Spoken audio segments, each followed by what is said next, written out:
Do you like my shirt? Happy Pride! Herstoryans, happy Pride. Hi Herstoryans, happy Pride.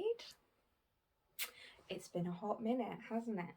So, today we are doing the highly requested A Historian Reacts to The Crown Season 1. Now, I do have a couple of little housekeeping bits just to go over before we get started. If you don't know me and you don't care about my life and this is the first time you're clicking on this video, I'll put a timestamp in the description box below so you can just skip to that and get directly into the factual accuracy of The Crown. But if you do happen to care, and thank you, I've got a few little bits to go over. So, first of all, I'm carrying a hot water bottle because I'm female, so let's just get that out there straight away. Sorry if you can see it in the video. I've tried to angle the camera so you can't. I have a few thank yous to give out. Firstly, to my 2020 subscribers, I'm gonna put the names here. Thank you so much. And to my 2021 subscribers, thank you so much for subscribing to my channel. It means the absolute world to me. A shocking 92.5% of you who watch my content are not subscribed. So please, if you enjoy my content, subscribe. I'll wait. Just click it down there. Just thanks. Anyway, I would like to give a special thank you to the following people who left really lovely positive comments on my posts over the last year and a half since I started this channel. So I want to thank Banali Ray, I hope I'm saying these names properly. If not, I apologise and I love you and I'm sorry. Worshipper 2000, Sarah Merlot, B Jazzy, Danielle Ruman, Evelyn M, No Thank You, great name, Eliza Duskfall, Shamaya Oliver, Filthy Pirate, Lance, Michelle Jade, and Steve Riley. Thank you very much for your comments. They either made me laugh, made me smile, or just made me happy in some way, so thank you. I've noticed that a couple of my videos, primarily my Medici part 1, has got a couple of dislikes. I don't care, it's all engagement as far as YouTube is concerned. I would just like to ask, if you are going to leave a dislike, could you please leave some constructive criticism? Your girl has feelings. Constructive criticism as to what I can do better. I know I've got a very low grade setup, poor quality lighting, poor quality sound. I know all of that, and so give me constructive ways that I can improve. That'd be really helpful. Thank you. I would just like to mention as well, if you have subscribed but your name is not listed, it's because you have your sub set to private. So I can only see the people that are subbed publicly. So if you are subscribed and you want to be thanked in my next video, comment below. And I will include you in my thank yous for my next video. I've got a lot of things in the pipeline at the moment as well, so don't forget to comment below and let me know who you would like me to do a Herstory episode on, or what you would like to see this historian react to. Lastly, where have I been? Well, I've been writing a master's degree assignment, so that's been taking up a significant amount of my time, that's for sure. But that's in now and it's done, so you can have me back again and Herstory can resume, which is great.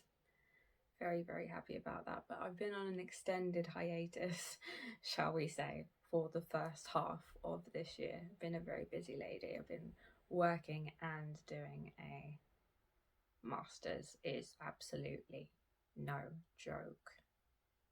So there we go. That's where I've been, but I'm okay. Thank you to those of you that messaged me on Instagram. That was really, really sweet of you to check in with me. And if you ever want to contact me on Instagram, you can find me at the Herstory Girls. I think that's all the housekeeping over and done with. I think it's worth saying very, very quickly before we get into the nitty-gritty that I would like to offer my condolences on anyone who is sad at the passing of Prince Philip. He was a character, and political issues aside, he was greatly loved by a lot of people in the UK. So condolences go out to anybody who is mourning his loss, and I especially think of the Queen at this difficult time because she's lost her husband of 70 odd years. So I just wanted to get that out of the way before carrying on.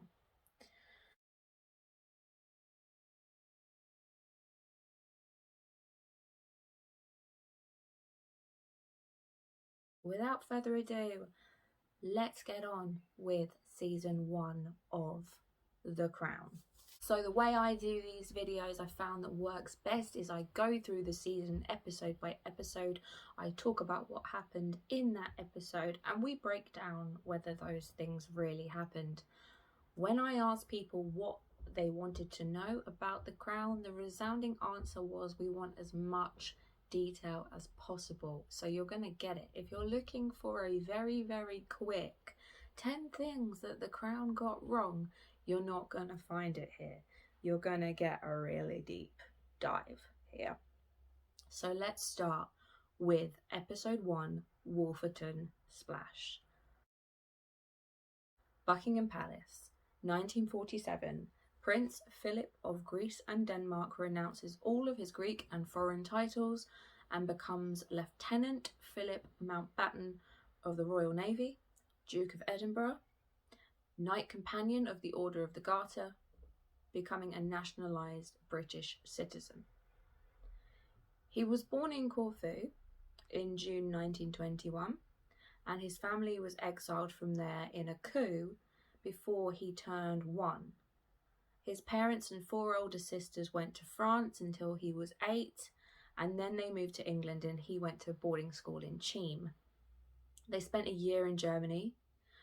After the Nazis briefly detained his tutor, Kurt Hahn, in 1934, he fled to Scotland and founded Gordonston. This is Kurt Hahn, not Philip.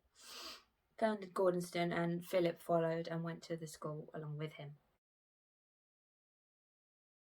In England, Philip lived under the wing of his Mountbatten grandmother, the Dowager Marchioness of Milford Haven at Kensington Palace, and his uncle Louis Dickey Mountbatten, who we will see quite a lot in the series.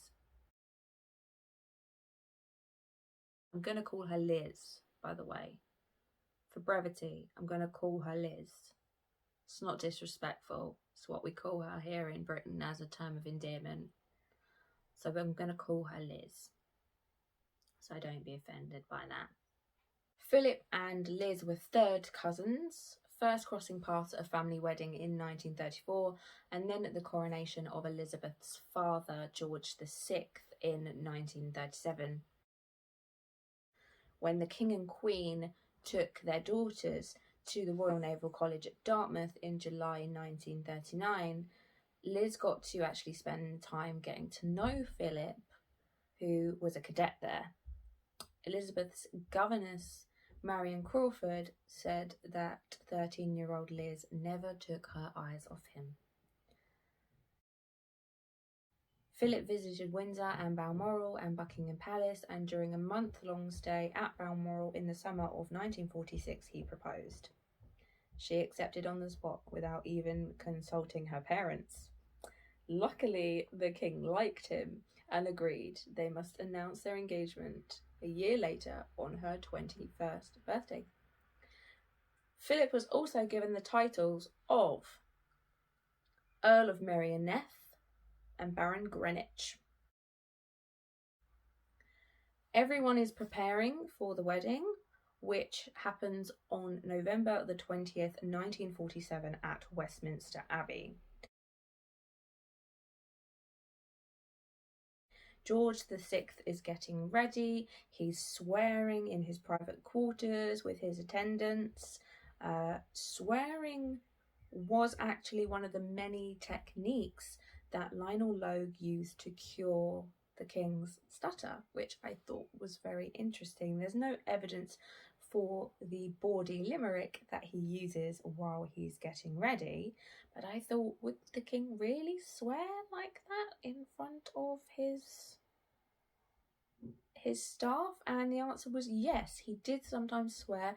He was very short-tempered, and swearing was a technique taught by Lionel Logue, his speech tutor, to help him with his stammer. We see that George VI has a bloody cough, which is not going to go well for him. After the wedding, there's lots and lots of photos. We see Elizabeth's wedding dress in all of her glory. Elizabeth's wedding dress actually cost £1,200, which was the equivalent of 300 clothing ration tokens at the time, and had a 15-foot train. Lots of people actually donated their clothing ration tokens to the Queen so that she could put it towards her wedding dress, which I thought was quite sweet. So we're having the wedding photos afterwards, and Philip's mother is fresh out of a sanatorium and has become a nun. We're going to see more of that in a later series. His sisters were married to prominent Nazis. Margarita was married to Gottfried, Prince of Hohenlohe-Langberg, a commander in the German army. Sophie married Prince Christoph von Hessen, director for the Third Reich's Ministry of Air Forces, and they named their son Karl Adolf. Sister Theodora married Berthold Margrave of Baden, who had served in the German armed forces until an injury invalided him out in 1940. Sister Cecily, who we see later, by the time of the wedding had died tragically in a plane crash whilst 8 months pregnant, along with husband George Donatus, Grand Duke of Hesse, and their 3 children. More on that later as well. None of them were invited to the wedding due to the British anti-German sentiment at the time. 12 months later in Malta, we skip forward, and Liz is pregnant with Charles. Philip was deployed to Malta in October 1949 as lieutenant commander of his own ship, the HMS Magpie. They had Charles and Anne whilst in Malta and enjoyed a freedom and a little idyll that wasn't to last long. September 1951, clearly suffering with lung cancer, George VI undergoes surgery to have his left lung removed. This did happen. The cancer was actually kept a secret from the king, and unlike the series, he was never told. Right up until the day he died, he never knew it was cancer. Liz and Philip are sent on a Commonwealth tour in his place to Australia and New Zealand, and the children are left behind with the Queen Mother. And we're on to episode 2, Hyde Park Corner.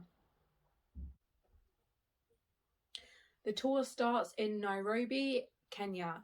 Anthony Eden is vying for Churchill's position. Enter Venetia Scott, who is a totally made-up character based on an amalgamation of the memoirs of Churchill's female staff. On the 6th of February 1952, aged 56, George VI dies in his sleep at Sandringham, and Elizabeth, aged just 25, becomes queen. She was out in the middle of nowhere and hard to contact, so luckily she was told before hearing it on the news. George VI was actually given a cocktail of cocaine and morphine to speed his passing when it became really apparent that he wasn't going to make it. They actually sped up his death so that it could be announced in the morning papers. Make of that what you will. Hyde Park Corner was the code word for George VI's passing. Peter and Margaret get closer in their grief. Elizabeth was a mechanic during the war and remains the only female monarch to have been engaged in active military service to this day. Elizabeth returns from Libya aged just 26, and her grandmother, Mary of Teck, previously wife of King George V and Empress of India, bows to her granddaughter. And that must have been quite surreal. Philip was said to be absolutely flattened that their freedom and his naval career was over. Episode 3, Windsor. We're introduced to Uncle David, Edward VIII, who abdicated the throne to marry American divorcee Wallis Simpson for George VI's funeral. Why the broken stick? So many people have asked, why the broken stick at the funeral? Well, as the body is placed into the vault in St George's Chapel at Windsor Castle, the Lord Chamberlain breaks his white staff of office and drops it into the grave to signify the end of his period of service to the monarch. That is why there's a broken stick. Does seem weird, that's why. Peter Townsend is divorcing his wife. Was it such a scandal? Yes, is the short answer. Yes. Divorce was still quite taboo, and Mary of Teck and the Queen Mother had very, very strong beliefs on divorce. Seems daft nowadays, but yes, it really was a big deal back then. Philip wants his children to have his surname of Mountbatten. Queen Mary and the Queen Mother disagree, as does Cabinet. On the 9th of April 1952, the Queen declares that the children will take the name Windsor. Philip did, in fact, say, "I'm just an amoeba," in response to this. That is actually true. They move from Clarence House to Buckingham Palace, which further solidifies Queen Mary and the Queen Mother's influence over things, so Philip's not very happy about that either. Philip actually set about modernising Buckingham Palace, going from room to room, and he was asking what everybody's job entailed, and he tried to eradicate archaical practices like the footmen who still actually wore flour, like they still powdered their hair with flour, and he thought that was just ridiculous. So he completely abolished that. He carried his own suitcases and he fried his own breakfast. And then we're on to episode 4, Act of God. Philip is learning to fly a plane. It is true that the most senior airman in the country did not have a pilot's license. He gained his RAF wings in 1953. his helicopter licence in 56, and his private pilot's licence in 59. He achieved 5,986 hours in 59 types of aircraft. Mary of Teck is on her deathbed. On the 4th of December 1952, the Meteorological Office, a dense smog is on its way, caused by an anticyclone combined with unusually cold weather, windless conditions, and collected airborne pollutants, mostly arising from the use of coal, start creeping in. This thick, dense smog lasted from Friday the 5th to Tuesday the 9th of December. It did cause major disruption, reducing visibility and even penetrating indoor areas. It's estimated at the time that 4,000 people died as a direct result of the smog, and 100,000 more were made ill by the smog effect on the lungs. More recent research suggests that the number of fatalities may have been much greater, between 10 to 12,000 deaths, in fact. The Clean Air Act of 1956 was enacted as a result. Venetia's death, of course she is a fictional character, as we discussed, her death is used to show just how bad the smog was and how many people did actually lose their lives. Public transport was stopped, except some tube lines were still running.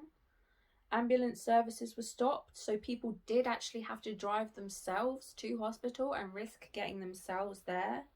People would have been hit by cars, if not buses. That's a perfectly plausible storyline.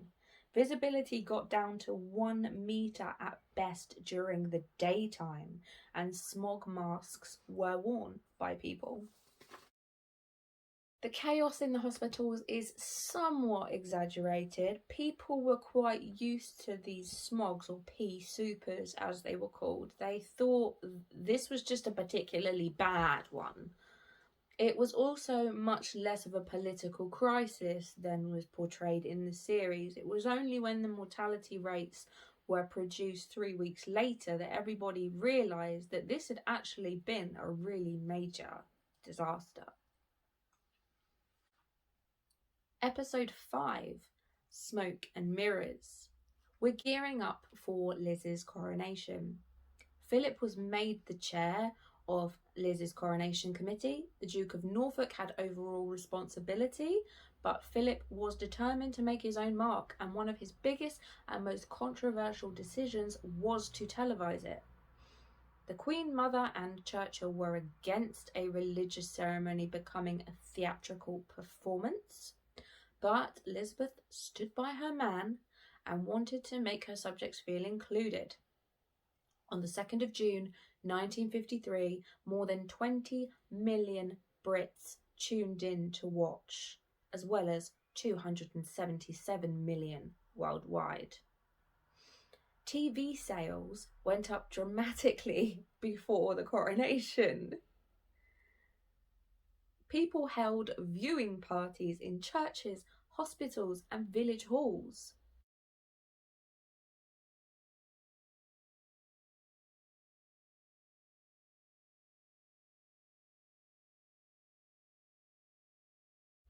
The anointing was the only part not televised because this was seen as too sacred. There was no jealousy from Philip whatsoever towards kneeling to his wife. He came from a royal family and knew the protocol. He was the first person to kneel to her. After pledging his allegiance, Philip did give his wife an unscripted kiss on the cheek, which infuriated the Queen Mother greatly.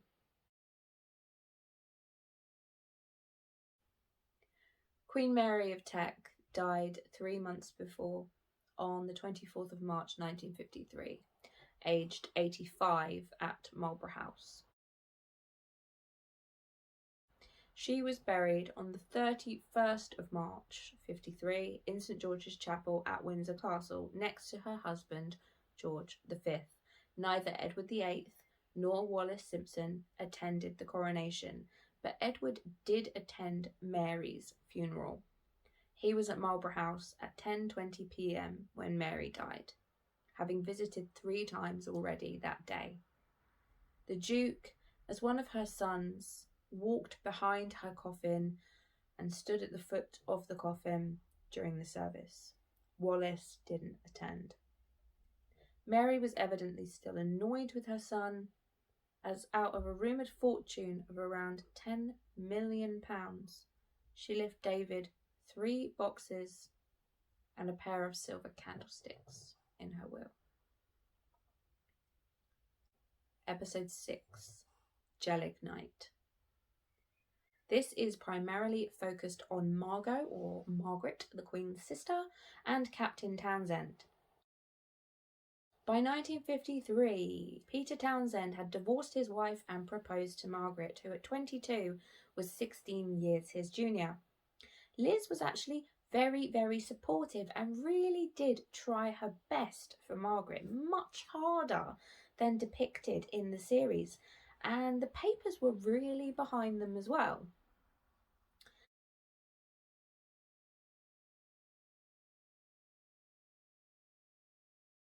The Queen Mother had very strong moral views on divorce and would not have been very happy about it at all, so Margaret was told to wait until she's 25 and outside the Royal Marriages Act of 1772, so she doesn't then need the Queen's permission to get married. Margaret had known Peter Townsend since she was 14, and he was given the position of George VI's equerry. At the time, he described her as unremarkable. They fell for one another in 1952, after he filed for divorce from his wife, who'd had an affair. She'd had an affair, not him. The public picked up on the relationship when, during Coronation Day, Margaret was seen to flick a piece of fluff from Peter Townsend's uniform while waiting outside Westminster Abbey, and the papers went absolutely wild with rumours. Despite huge public support, Churchill and his government were vehemently opposed to the marriage. Peter Townsend was sent away to work for the British Embassy in Brussels, and we'll get back to their story later on. Episode 7, Scientia Potentia Est. The Soviets test the H-atom bomb as Elizabeth hires a private tutor. Liz and Margaret were homeschooled by governess Marion Crawford from the age of 7. Before that, her education was confined to reading, writing, French, piano and dance. When Liz became heir presumptive in 1936, she began studying constitutional history and law with Henry Martin, who was the vice provost of Eton College, and she started learning religion from the Archbishop of Canterbury. She also had other tutors for subjects such as German and music, heraldry, protocol, family history, and the history of all the royal residences and palaces. Anthony Eden has gallbladder surgery. He did have an operation to remove his gallstones on the 12th of April 1953, where his bile duct was damaged, leaving him susceptible to recurrent infections. He suffered from cholangitis, an abdominal infection which he was admitted to hospital with in 1956, requiring 3 to 4 major surgeries to alleviate this. Churchill has a stroke and he wants to hide it from the Queen. The Queen finds out and she gives him and Lord Salisbury a dressing down for lying to her.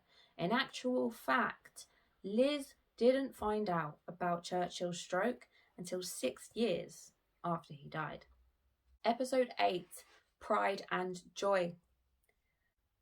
It's Trafalgar Day, the 6th of October 1955, and Liz gives a speech at the unveiling of the bronze statue by William Macmillan of her father, George VI. The Queen Mother was added to this statue in 2009, by the way. The dominions of the empire are vying for independence. So in November 1953, Liz embarks on a Commonwealth tour, including Oz, Ceylon and Bermuda, thinking of avoiding Gibraltar due to insurgents. Martin Adair is made personal secretary. Margaret is deputising while Liz is away instead of the Queen Mother because she wants to be given more responsibility. As Churchill bids farewell, he says, "Never let them see the real Liz Windsor, that carrying the crown can be a burden, and to let them see only the eternal." The Queen Mother goes to Scotland to clear her head. On the 1954 tour, Philip is getting fed up with the packed itinerary, costumes and showmanship of it all. The argument caught on camera did happen, and here's the details, because I know you're all wondering. March the 6th, 1954, halfway through an 8-week tour of Oz and part of a 6-month world trip, the couple were having a weekend break on the shores of the O'Shaughnessy Reservoir in the Yarra Ranges of Victoria. The camera crew were getting impatient for Liz to come out and speak to them because the light was fading, when the door suddenly flew open and Philip charged out. A pair of his tennis shoes and a racket flew after him. An enraged Liz appeared in the doorway, screaming at him to stop running and ordering him to get back here right now. As the fascinated film crew watched with cameras rolling, Liz dragged her husband back into the chalet and the door slammed shut. Royal Press Secretary Commander Richard Colville charged out, angrier than a wounded buffalo. Senior cameraman Locke Townsend was not able to enter mortal combat with the man known as the Abominable No Man, and the film was handed over. Liz soon reappeared, her serene public persona reaffixed, and said, "I'm sorry for that little interlude, but as you know, it happens in every marriage. Now, what would you like me to do?" before carrying on with their previously planned segment. This Commonwealth tour was the longest tour of her reign. Elizabeth gets cheek strain from smiling too much. Although there was a lot of waving from cars done, there are many images of them shaking hands and meeting people.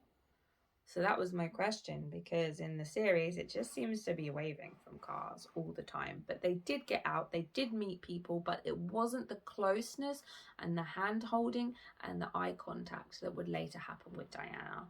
It's not waving from cars, but it's not Diana level intimacy.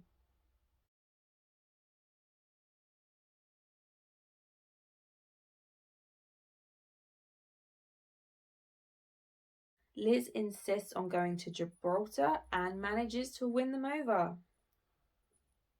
Margaret is changing speeches around. She's running amok in Liz's absence, getting political on visits about miners' working conditions, and making social faux pas such as the Saddler's Well dancers being late, etc., making Liz very angry, in other words. The truth on that: Margaret did visit Calverton Colliery on the 7th of April 1954, where she hacked out a piece of coal as a memento. She thanked the workers and said it was a wonderful experience. I can't find any comment she made on their working conditions. Margaret was notoriously late for everything, so it wasn't something that just happened while Liz was away. Some quotes about Margaret. Rupert Everett said she was like the Red Queen in Alice in Wonderland. She had huge black hair, the Hanoverian bosom, and her breasts rattled like castanets. Nancy Mitford said she looked like a huge ball of fur on well-developed legs. Shortest dress I ever saw. A Frenchman said it begins so low and ends so soon. Aronson, Margaret's biographer, said one night at a ball hosted by Lady Rothermere, the princess grabbed the microphone from the startled leader of the band, whom she instructed to play songs by Cole Porter. Obediently, all the guests stopped dancing and stood listening to the princess's performance. As they shouted and screamed for more, she became a little manic with her swaying, full-skirted ball gown proving quite unsuitable for her slinky gyrations. She did attend a gala night at Sadler's Wells in 1956 to celebrate 25 years since the theatre's opening. Margaret was made the president of the Sadler's Wells Foundation and a patron in 1957. Can't find any scandal happening there while Liz was away. And we're on to episode 9, Assassins. Churchill is sat painting by the lake. He was a very good painter, particularly of landscapes. He's told he's having his portrait painted by Graham Sutherland to commemorate him turning 80, which was commissioned in 1954 at the cost of 1,000 guineas. The commission specified that Churchill should be shown in his usual black morning coat, waistcoat, striped trousers and spotted bow tie, which was his standard parliamentary dress. Whereas Churchill wanted to be depicted in robes as a Knight of the Garter. They butted heads throughout the entire process. Churchill said after seeing initial sketches that he looked like a rock. His wife, Lady Spencer Churchill, said it made him look too cross, but was otherwise really quite alarmingly like him. Anthony Eden is back from the US and into recovery and is butting heads with Churchill, trying to get him to stand down. Tensions flare between Liz and Phil, again because Liz has a little spark of something going on with Porchy. There is no evidence that Liz and Porchester were anything other than friends, FYI. We learn that Churchill's daughter Marigold died at the age of 2, and this is true. She passed away at 2 years old in August 1921 from sepsis of the throat. Clementine and Winston Churchill had 4 other children: Diana, Randolph, Sarah, and after Marigold's death, their last child, Mary, was born just before they moved to Chartwell.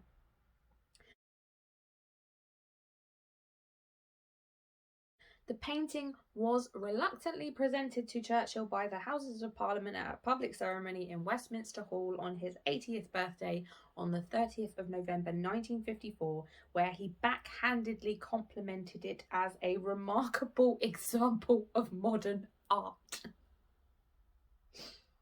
Sassy. Churchill had seen the finished painting 10 days earlier and he hated it, saying it made him look like a down and out drunk who has been picked up from a gutter in the Strand. Churchill steps down and he prepares to hand over the mantle as Prime Minister to Eden, while Clementine sets the dreaded painting ablaze. In 1978, it was reported that Clementine had destroyed the painting within a year of its arrival at Chartwell. She hid it in the cellar before asking her private secretary Grace Hamblin and her brother to break it into pieces, removing it from the cellar in the middle of the night and burning it in a remote location. Not in the grounds of Chartwell, as is depicted in the series. And finally, we're on to episode 10, Gloriana.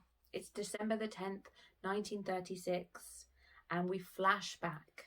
The princesses promise George VI they'll never put love before duty and one another as sisters.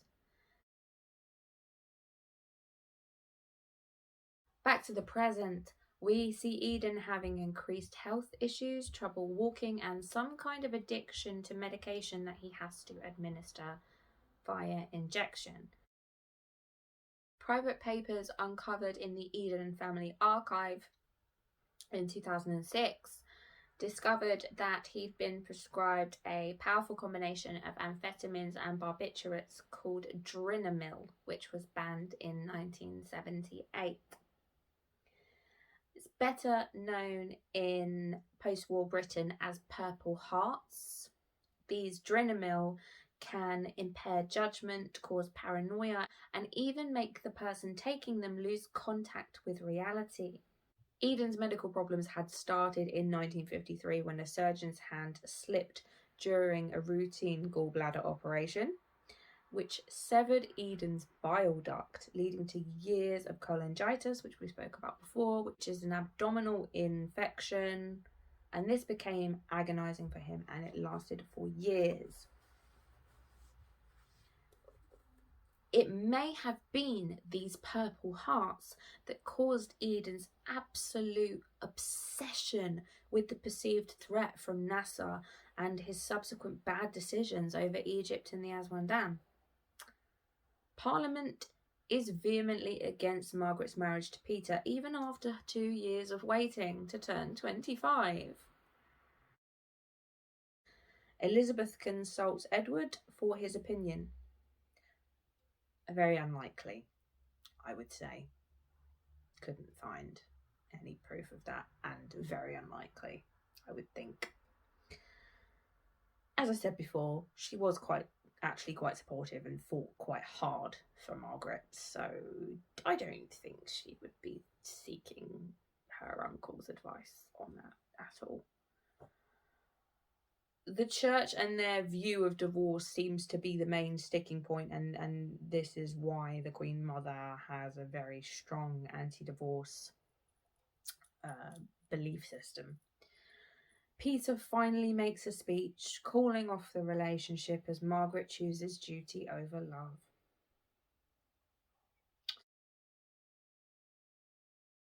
Eden had threatened to strip her royal privileges and income. On the 31st of October 1955, Margaret publicly declared her decision not to marry. Elizabeth fought extremely hard on her sister's behalf, definitely more so than is shown in the series, but her hands were completely tied. There was nothing she could do.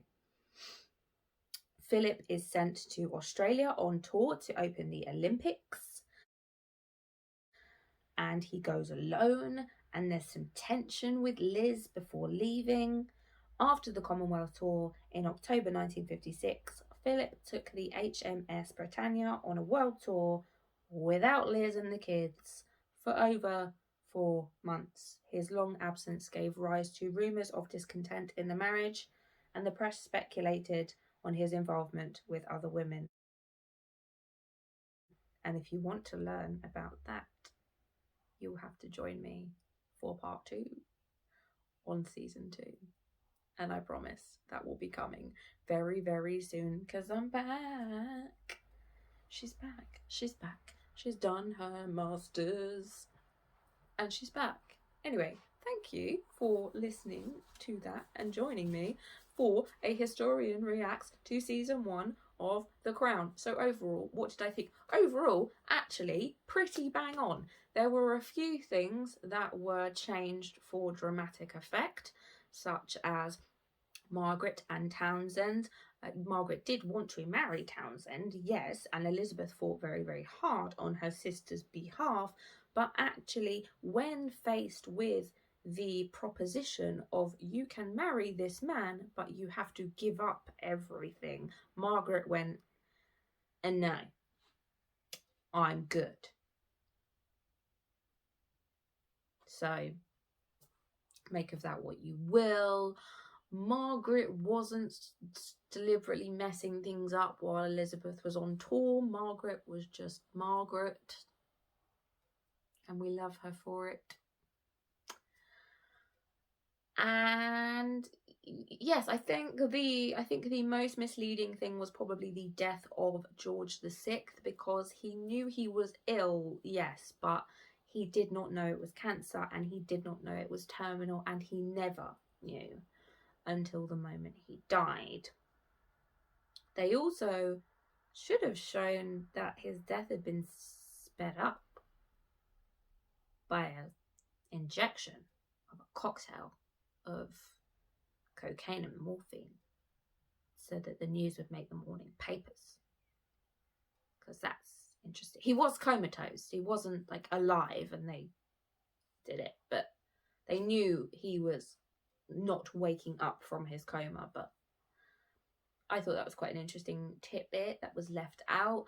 I thought it was really funny that Phil and Liz's argument in Australia actually happened, and pretty much like it does in the series.